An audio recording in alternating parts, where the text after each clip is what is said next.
लोकप्रिय मुख्यमंत्री मोहन यादव जी की अध्यक्षता में कैबिनेट की बैठक संपन्न हुई है। उसमें कैबिनेट के पूर्व माननीय मुख्यमंत्री जी ने अपने जापान प्रवास के बारे में जानकारी दी है और बहुत ही सफल प्रवास रहा। जापान हमारा ग्लोबल इन्वेस्टर मीट का पार्टनर भी है और उन्होंने जो विशेष रूप से अपनी सहमति प्रदान की है वो है भोपाल और इंदौर के बीच मेट्रो रेल प्रौद्योगिकी, स्मार्ट सिटी समाधान और शहरी विकास प्लानिंग। मध्य प्रदेश में जापानी निवेश को बढ़ावा देने के लिए एक विशेष चैनल स्थापित करने की तैयारी हमारी है।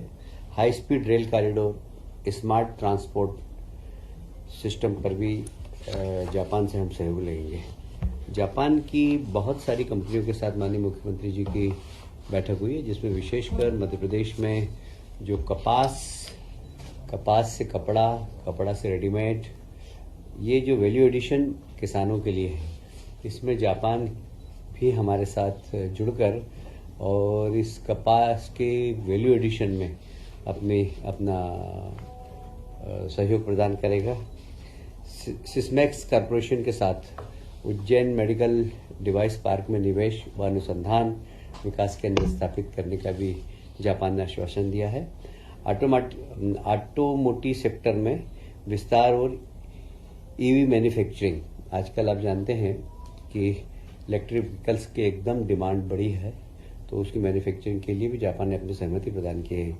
नई उत्पादन लाइन और R&D कौशल विकास केंद्र, इस सब में जापान ने सहयोग करने का आश्वासन दिया है।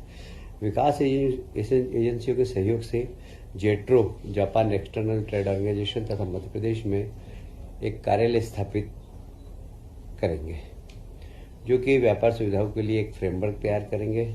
उसी प्रकार जायका, जो कि इस इन्वेस्टमेंट में जापान के साथ मिलकर अन्य राज्यों के साथ एक कॉरिडोर बनाता है, उसमें यह जायका की भी अपनी महत्वपूर्ण भूमिका होगी। केंद्रीय बजट में आप सभी जानते हैं माननीय प्रधानमंत्री जी ने मध्य प्रदेश में और विशेषकर देश के अंदर ही युवाओं, किसान, महिलाओं, इनके सशक्तिकरण के लिए, गरीब युवा, किसान और महिलाओं के सशक्तिकरण के लिए केंद्रीय बजट को फोकस किया। माननीय वित्त मंत्री जी का आभार है कि उन्होंने चारों ही सेक्टर के अंदर काफ़ी अच्छा बजट दिया है और पहले से ही मध्य प्रदेश की सरकार इन चारों ही क्षेत्रों के अंदर काफ़ी अच्छा काम कर रही है। आपको मालूम है, पिछले दिनों देवी अहिल्या जी की जयंती पर हम लोगों ने 300वीं जयंती जो चल रही है उस पर हमने महेश्वर में बैठक की थी और महिला सशक्तिकरण के बहुत महत्वपूर्ण निर्णय भी लिए थे। उसी प्रकार विवेकानंद जयंती पर हमने युवाओं के लिए निर्णय लिए। तो हमारा पहले से ही मिशन चल रहा है, पर केंद्र सरकार के सहयोग करने के बाद इस मिशन में और गति आगे होगी। अभी माननीय मुख्यमंत्री जी ने जल कल्याण अभियान चलाया था। मुझे बताते हुए बहुत प्रसन्नता है कि 11 जनवरी से 26 जनवरी तक मुख्यमंत्री जन कल्याण अभियान के दौरान लगभग 30,716 शिविर में कुल 42.96 लाख आवेदन प्राप्त हुए और जिनमें से 41.71 लाख हितग्राहियों को इनके आवेदन स्वीकृत हुए और उनकी समस्याओं का निराकरण किया। सर्वाधिक 9.91 लाख आवेदन आयुष्मान भारत योजना के अंतर्गत प्राप्त हुए, जिसमें से 9.81 लाख मतलब 99% आवेदन स्वीकृत कर दिए गए आयुष्मान भारत के। सर्वाधिक आवेदनों में लगभग 8,64,000 आवेदन चालू खसरा खतौनी प्रतिलिपियों का प्रदाय, 3.24 लाख आवेदन चालू नक्शा की प्रतिलिपियां और 2.7 लाख आवेदन नो ड्यूज प्रमाण पत्र, 2.2 लाख आवेदन निर्माण श्रमिकों का पंजीयन, क्योंकि आप जानते हैं कि निर्माण श्रमिकों के पंजीयन में राज्य शासन ने इन श्रमिकों के लिए बहुत सारी योजनाओं का लाभ देने की पहले ही घोषणा दी है, तो इससे 2 लाख से ज़्यादा मजदूरों को और जोड़ा गया है। 1.27 लाख आवेदन नक्शा शुद्धिकरण के अंतर्गत स्वीकृत किए गए। जिलेवार अगर हम देखें तो सर्वाधिक जो आवेदन भोपाल में आए 2.40 लाख, छिंदवाड़ा में 2.18 लाख, उज्जैन में 2.13 लाख, इंदौर में 1.20 लाख, मुरैना में 1.19 लाख आवेदन प्राप्त हुए थे, जिनका भी निराकरण हुआ है। आप सभी जानते हैं आज नर्मदा जयंती है। मैं भी आज सुबह गया था और सारे देश भर में बहुत शान से नर्मदा जी जयंती मन रही है, और विशेषकर नर्मदा हमारे प्रदेश की जीवनदायिनी है। नर्मदा के माध्यम से हमारा जो सिंचाई का रकबा हमने अधिकतम पानी का उपयोग करके लगभग 40 लाख हेक्टर बढ़ाया है। 40 लाख हेक्टर बढ़ाने का हमारी मतलब प्लानिंग एरिया के अंदर, तो 40 लाख हेक्टर अगर देश के अंदर इरिगेशन सिर्फ नर्मदा जी के माध्यम से होता, आप समझ सकते हैं प्रदेश के सिंचाई में नर्मदा जी का कितना बड़ा योगदान है। प्रधानमंत्री आवास योजना प्रथम चरण, आपको मालूम है कि देश के अंदर हमने बहुत ही सफलतापूर्वक प्रथम चरण हमने मनाया। लगभग 9.5 लाख आवास हमारे स्वीकृत किए थे, उसमें से 8.5 लाख लगभग हमने मकान लोगों को आवंटित कर दिया। उसमें मध्य प्रदेश को देश भर में दूसरे नंबर पर सम्मानित किया गया, और मध्य प्रदेश को इसके अलावा भी बहुत सारे पुरस्कार मिले हैं प्रधानमंत्री आवास में अच्छा काम करने के लिए। अभी 2.0 माननीय प्रधानमंत्री जी ने स्वीकृति प्रदान की है, और उसमें 1 करोड़ मकान बनाने की उन्होंने सारे देश में घोषणा की, जिसमें 10 लाख मकान मध्य प्रदेश ने बनाने का निर्णय लिया है। और ये वही उसी प्रकार की स्कीम है। इसमें एक तो बेनिफिशियरी लेड कंस्ट्रक्शन मतलब BLC, जिसके अंदर हम खुद बना कर देते हैं मकान, और फिर दूसरी है अफोर्डेबल हाउसिंग इन पार्टनरशिप। ये यदि कोई व्यक्ति का प्लाट है, पट्टा है, तो हम सीधा हम उसके खाते में जमा कर देते हैं पैसा। तीसरा है हमारा अफोर्डेबल रेंटल हाउसिंग। ये प्रधानमंत्री जी ने पिछली बार घोषणा की थी कोविड के समय कि ऐसे लोग जो शहरी क्षेत्र में आते हैं, जाते हैं, कहीं पर इंडस्ट्री लग रही है तो वहाँ मजदूर आता है, कहीं पर कंस्ट्रक्शन के काम चल रहे हैं, रोड कंस्ट्रक्शन चल रहा है, तो मजदूर कहाँ रहेगा। तो ऐसे अफोर्डेबल रेंटल हाउसिंग बनाना चाहिए, जिसके लिए इस योजना में सम्मिलित किया गया है। इसमें छात्र भी रह सकते हैं, वर्किंग वुमेन्स भी रह सकती है, तो इस योजना के अंतर्गत वो भी एक सम्मिलित किया गया है। ऐसे ही इंटरेस्ट सब्सिडी जो मिलती है, उसमें थोड़े से अपर मिडिल क्लास के लोग भी इसका लाभ ले लेते हैं। तो ये 4 वर्ग के अंदर मकान बनेंगे। इसमें लगभग 10 लाख मकान बनाने का हमने निर्णय लिया है। अब इसमें किन किन लोगों को मकान मिले, इसके लिए भी केंद्र सरकार ने गाइडलाइन दी है। विशेषकर हमारी वो महिलाएं जो विधवा नहीं बोलते हैं आजकल, क्या बोलते हैं, कल्याणी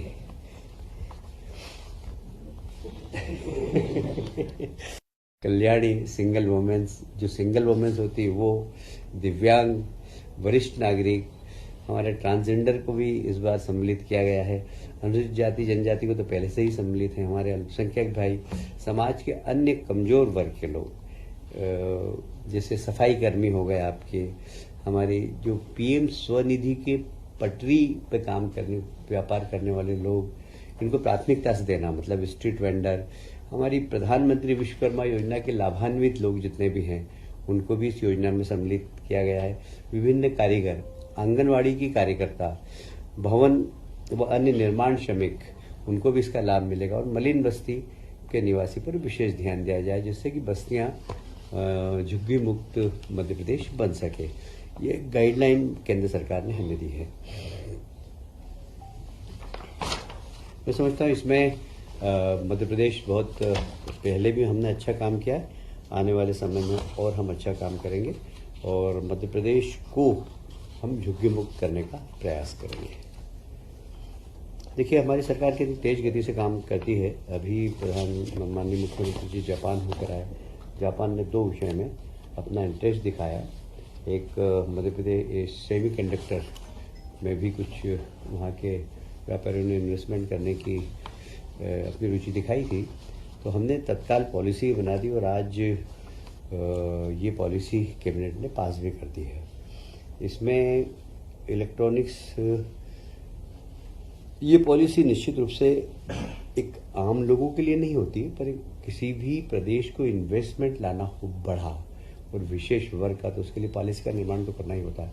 तो हमने अन्य राज्यों की पॉलिसी को भी देखा है और उसमें फिर मध्य प्रदेश कैसे ज़्यादा लोगों को अट्रैक्ट कर सके, और इसके लिए हमने एक पॉलिसी बनाई है। और इसमें ऐसा लगता है हमें कि आने वाले वर्षों में इसमें लगभग 1000-2000 करोड़ का इन्वेस्टमेंट आ सकता है। इसमें रोजगार बहुत ज़्यादा तो नहीं मिलता, पर एक इकोसिस्टम तैयार होता है और इस इकोसिस्टम के कारण बहुत सारी छोटी छोटी इंस्लरीज भी आ जाती है, तो वो मिलाकर हमें एक काफ़ी लाभ होगा। आज तो आप जानते हैं सेमीकंडक्टर दुनिया की, इसके बिना तो आज के समय में दुनिया का संचालन रुक जाए यदि सेमीकंडक्टर नहीं हो, तो इतने हम लोग डिपेंडेंट हो गए इसके लिए। तो इसकी पॉलिसी आज हमने बनाई, बड़ी अच्छी पॉलिसी है और हमें विश्वास है कि इसमें मध्य प्रदेश में इन्वेस्टमेंट आएगा। ड्रोन हमारी, आप समझते हैं कि ड्रोन में भी जापान ने इतना इंटरेस्ट दिखाया था, हमने ड्रोन पॉलिसी बनाई है। और आजकल तो ड्रोन ऐसा हो गया कि समाज के हर हिस्से से जुड़ गया है। अभी हम प्रयागराज होकर आए, चारों तरफ ड्रोन हवा में उड़ रहे थे। आज लॉ एंड ऑर्डर का विषय हो, मास कंट्रोल का हो, मास मोबिलाइजेशन का हो, मतलब ड्रोन तो बहुत अति आवश्यक हो गया। और विशेषकर हमारे यहाँ तो एग्रीकल्चर वाला प्रदेश है और एग्रीकल्चर वाले प्रदेश में यूरिया जब छिड़की जाती है तो कई बार किसान उसमें बहुत प्रभावित होता है। तो ये ड्रोन से किसान का स्वास्थ्य भी ठीक रहेगा और बराबर यूरिया छिड़काव में आएगा, क्योंकि जब मैन्युअल होता है तो कहीं ज़्यादा छिड़क जाता है, कहीं कम छिड़कता है, पर जब ड्रोन के माध्यम से छिड़का जाएगा तो इसकी एक पॉलिसी बनी है। उसमें हम drone school of excellence, drone का इंफ्रास्ट्रक्चर, परिचालन के इसके लिए समर्थन, इसमें मार्केटिंग के लिए सपोर्ट, R&D, पेटेंट करना, जो अगर कोई R&D करता है तो उसको पेटेंट करने के लिए सब्सिडी देना, राज्य सरकार उसको सब्सिडी देगी। ड्रोन कौशल पारिस्थितिक तंत्र, ये सब लगभग ऐसा लगता है इसमें कि, क्योंकि ड्रोन की इंडस्ट्री में बहुत ज़्यादा पैसा लगता नहीं है, 30-40 करोड़ में ड्रोन की फैक्ट्री लग जाती है, पर हम इसमें इसको अट्रैक्शन, हमारी जो नीति बनी है, इससे ज़्यादा से ज़्यादा लोग यहाँ पर ड्रोन पे R&D भी करें, पेटेंट कराएं और ड्रोन को हम कैसे एक्सपोर्ट कर सकते हैं ऐसा वातावरण बनाएं और इसको एजुकेशन में भी कहीं इंजीनियरिंग कॉलेज में इसको सम्मिलित करें। ड्रोन का एक अच्छा हमारे लिए मध्य प्रदेश में IIT ने पूरा की पूरा एक बैचलर और मास्टर डिग्री देने का काम किया है, वो हमारे लिए काफ़ी सपोर्ट में हमारे काम करेंगे। मुझे लगता है कि मध्य प्रदेश ड्रोन संवर्धन नीति के माध्यम से हम नए अवसरों की भी तलाश करेंगे, नए युवाओं को काम का मौका भी देंगे और मध्य प्रदेश के विकास में यह नीति बहुत महत्वपूर्ण होगी। आप सभी जानते हैं कि हुकमचंद मिल इंदौर का एक बहुत बड़ा इशू था और माननीय मुख्यमंत्री जी ने आते ही मुख्यमंत्री बनने के बाद उसको सॉल्व किया और इससे लगभग मुझे लगता है कि 6000 परिवार, मतलब 20-25 हज़ार लोगों को सीधा लाभ मिला है। और उसमें उसके लगभग 17.52 हेक्टेयर ज़मीन थी।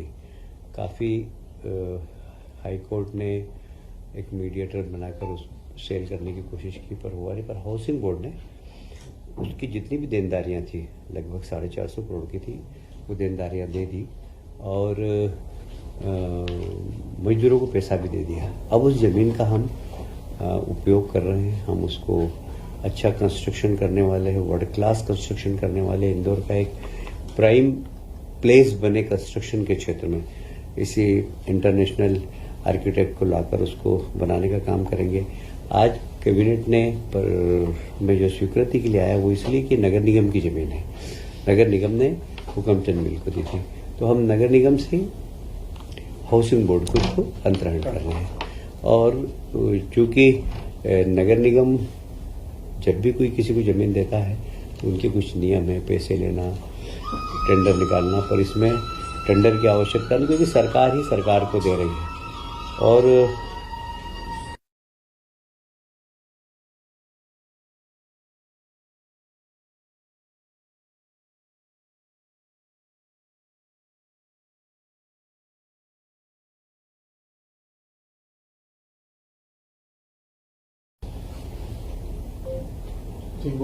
तो मध्य प्रदेश हाउसिंग बोर्ड को नगर निगम हस्तांतरण करेगी और एक त्रिपक्षीय हमारा MOU होगा। और उसमें पहला जो हिस्सा लाभ का वो हाउसिंग बोर्ड रखेगा जो 450 करोड़, दूसरा हिस्सा जो कंस्ट्रक्शन में लगेगा वो, और तीसरा हिस्सा जो बचत का होगा वो हाउसिंग बोर्ड और नगर निगम दोनों आधा आधा करेगा। ये लगभग ऐसा लगता है कि इसमें 3,500-4 हज़ार करोड़ से ऊपर का इन्वेस्टमेंट होगा, 10,000 से ज़्यादा रोजगार मिलेंगे और सरकार को इसमें GST लगभग 400 करोड़ का मिलेगा। तो एक बहुत महत्वपूर्ण हिस्सा है ये। और इसका तो एक अमाउंट सरकार ने पहले दे दिया था, इसमें का आवासीय दे चुके हैं सभी होगा। उसमें कमर्शियल भी होगा, रेजिडेंशियल भी होगा और काफ़ी मतलब एक आधुनिक स्थान बनेगा। टाउनशिप भी होगी, वो कमर्शियल एरिया भी बनेगा। और हम ग्रीनरी का विशेष ध्यान रखेंगे, क्योंकि शहर के बीच में ऐसा नहीं कि सीमेंट का जंगल बना दे लाभ के लिए। लाभ भले ही कम हो, किंतु हम ग्रीनरी वहाँ पर कायम रखेंगे। ये हमारी दूसरा फेज का जमीन का मामला दूसरा फेज में। पहले फेज में तो जो देनदारी थी वो निपटा दी थी। हाँ, दे दी। वो जितना पैसा था उनका जो सब दे चुके हैं, वो दे चुके थे। हाँ। अब ये दूसरा फेज है जिसमें जमीन का मामला भी शॉर्ट आउट हो गया। भोपाल में मास्टर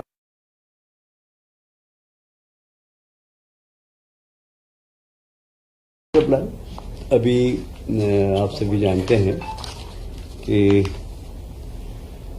कुछ मास्टर प्लान अभी और आए हैं, सूरत का और विशाखापट्टनम का।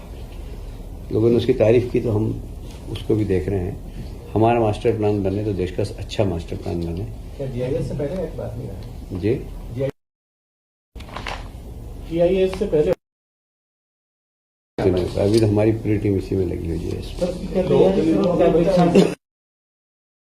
एक और विषय रह गया था, मध्य प्रदेश पशु चिकित्सा विज्ञान महाविद्यालय जो हमारा जबलपुर, महुआ, रीवा में संचालित होता है। इसमें पहले स्टाइफंड लगभग 7,600 रुपये था, अब इसको बढ़ाकर 10,000 रुपये किया जा रहा है।